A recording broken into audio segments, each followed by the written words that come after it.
देखिए लगातार Indian stock market के अंदर गिरावटें हो रही हैं। पोर्टफोलियो की अगर बात की जाए तो पोर्टफोलियो की बहुत बुरी तरीके से धज्जी पिट गई है और इसको मैनेज होने में मुझे लगता है कि अभी काफ़ी लंबा समय लग सकता है। देखिए अगर ये अलग बात है कि भाई मार्केट अगर चलने लगे तो बहुत कम समय में पूरी पोर्टफोलियो मैनेज हो जाती है, ग्रीन भी हो जाती है और प्लस में भी जाने लगती है, वो अलग बात है। लेकिन सबसे बड़ा मेन मुद्दा है कि भाई ये पॉजिटिव होगा कब। तो कुछ नेगेटिव जो अभी तक चल रहे हैं उसके हिसाब से हम बात करेंगे और कुछ जो है ना फ्यूचर के प्रोस्पेक्टिव से हम इंडियन स्टॉक मार्केट को लेकर बात करेंगे। यकीनन आपको इस वीडियो को देखने के बाद हिम्मत हौसला भी मिलेगा और बहुत सारी जानकारियाँ भी मिलेगी। तो वीडियो ऑफ कोर्स बहुत ज़्यादा इंटरेस्टिंग होने वाली है। बस एक लाइक कर दीजिए, शेयर कर दीजिए।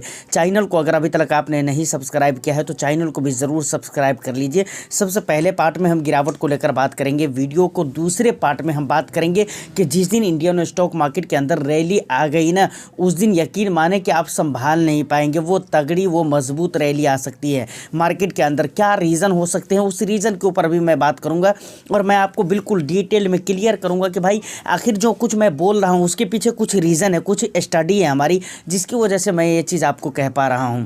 देखिए सबसे पहले अगर हम गिरावट की बात करें तो इंडिया के अंदर लगातार गिरावट हो रही है और गिरावट के पीछे कई सारे रीज़न है। शुरुआत चाइना वगैरह से हुआ था, वॉर से हुआ था। आपको याद होगा कि सितंबर वगैरह अक्टूबर वगैरह में देखा होगा आपने कि वहाँ पर रसिया और यूक्रेन की वॉर के बाद ज़्यादा हो रही थी, चाइना की बातें हो रही थी।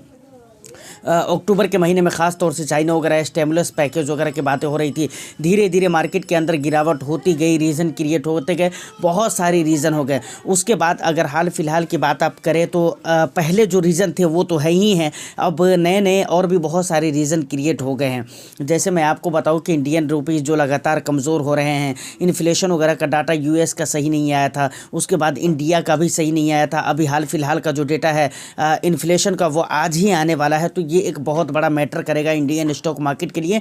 आज के दिन में मार्केट कैसा रहेगा ये चीज़ पूरी तरह से और बहुत पूरी तरह से तो नहीं लेकिन बहुत हद तक के इस बात पे डिपेंडेंट है कि भाई यूएस के अंदर जो इन्फ्लेशन का डेटा आने वाला है वो किस हिसाब किताब का आता है। ऑफ कोर्स अगर अच्छा डेटा आता है तो उसका पूरा इम्पैक्ट आपको इंडियन स्टॉक मार्केट में देखने को मिलेगा और क्या कहते हैं ख़राब आता है तो उसका भी इम्पैक्ट देखने को मिलेगा। तो ये सारी बातें हैं। इंडिया के जो डेटा आए थे इन्फ्लेशन के, महंगाई वगैरह के, प्लस Q2 के जो रिजल्ट आए थे वो बहुत बुरे आए थे। तो कुल मिलाकर ये सारे रीज़न थे जिसकी वजह से इंडियन स्टॉक मार्केट के अंदर लगातार वोलेटिलिटी रही, लगातार गिरावटें होती रही, समझ रहे हैं ना।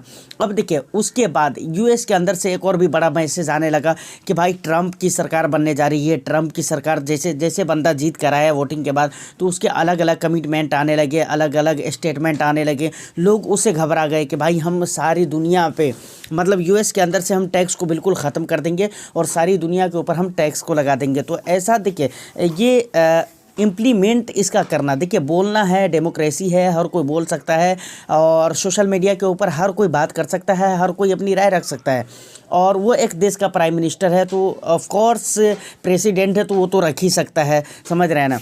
तो रख सकता है। उसने भी ट्रंप ने भी कहा कि भाई हम ऐसा करने वाले हैं, लेकिन मुझे लगता है हकीकत मानों में इन बातों का रियल लाइफ में इम्प्लीमेंट करना बड़ा मुश्किल है। क्योंकि अगर वो टैक्स को इंक्रीज़ करते हैं तो ऑफ कोर्स सारी चीज़ें, ये बात भी तय है कि सारी चीज़ें तो यूएस के अंदर ही मैन्युफैक्चरिंग नहीं हो रही है ना।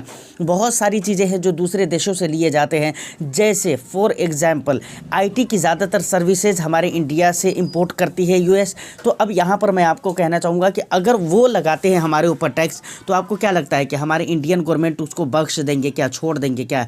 ऐसा बिल्कुल नहीं होगा। अगर वो टैक्स लगाएंगे तो ऑफ कोर्स उनके ऊपर भी टैक्स लगेगा। तो मुझे लगता है कि इम्प्लीमेंट करना रियल लाइफ में बड़ा मुश्किल चीज़ है ये। तो देखिए ये सारे रीज़न है जिसकी वजह से लगातार गिरावटें हो रही है। उसके अलावा एक बात और भी मैं आपको बताता हूँ, दुनिया भर के अगर यील्ड की अगर बात की जाए ना, अक्सर देश ऐसे हैं जिसकी यील्ड की अगर बात की जाए तो यील्ड बहुत ज़्यादा बढ़ रहा है। अब देखिए यूएस के अंदर लोग बहुत ज़्यादा पैसे लगा रहे हैं, समझ रहे हैं ना, और यील्ड के अंदर भी बहुत ज़्यादा पैसे लगा रहे हैं। तो लोगों को समझ में आ रहा है यूएस के अंदर तो इसलिए लोग पैसे लगा रहे हैं कि भाई ट्रंप जीत कर आ गया, वहाँ पर बहुत ज़्यादा हरियाली देखने को मिल सकती है बाज़ार के अंदर। उसके अलावा और भी बहुत सारे रीज़न है, प्लस यूएस का जो यील्ड है वो भी बहुत ज़्यादा बढ़ रहा है, जबकि हर जगह के यील्ड बढ़ रहे हैं। तो सोचिए कोई भी बंदा क्यों ऐसी जगह पे पैसा लगाएगा जहाँ पे नुकसान हो।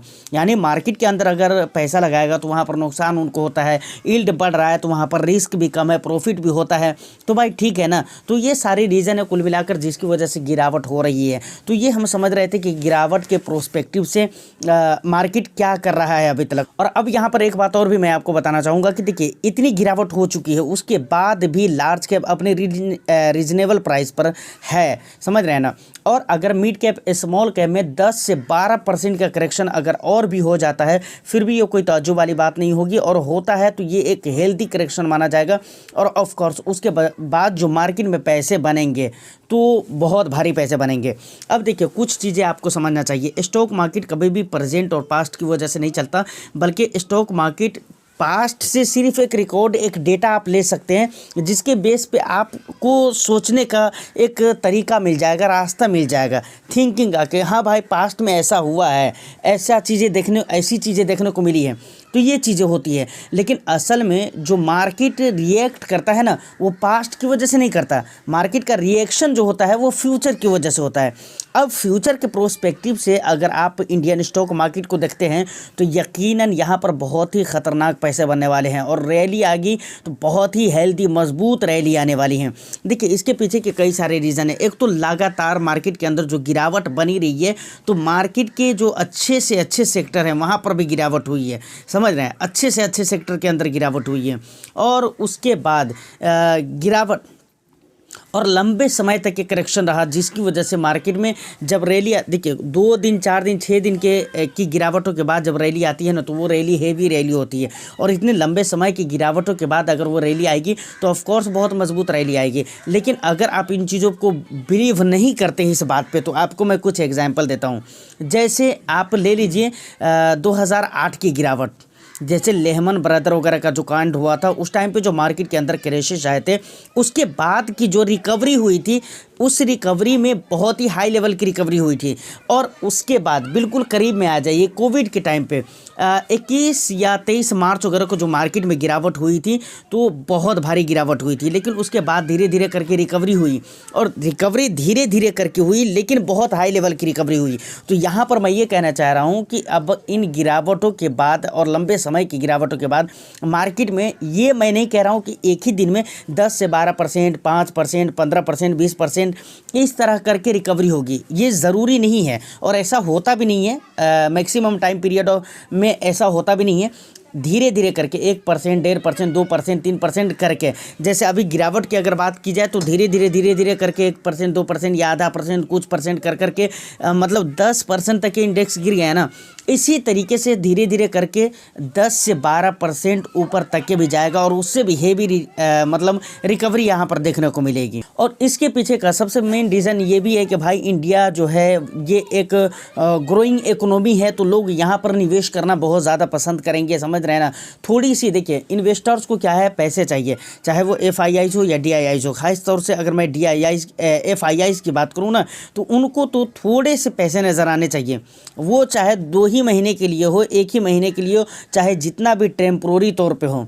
अगर उनको मौका नज़र आ गया, अपॉर्चुनिटी उनको नज़र आ गया कि भाई वहाँ पर उस देश की मार्केट में पैसा बनने वाला है तो वहाँ पर वो जाते हैं। जैसे आपके सामने बिल्कुल नया एग्जाम्पल है चाइना स्टिमुलस पैकेज वगैरह का, उसके बाद का एग्जाम्पल अभी हाल फिलहाल में US है कि US के अंदर अभी लोग निवेश करना ज़्यादा पसंद कर रहे हैं।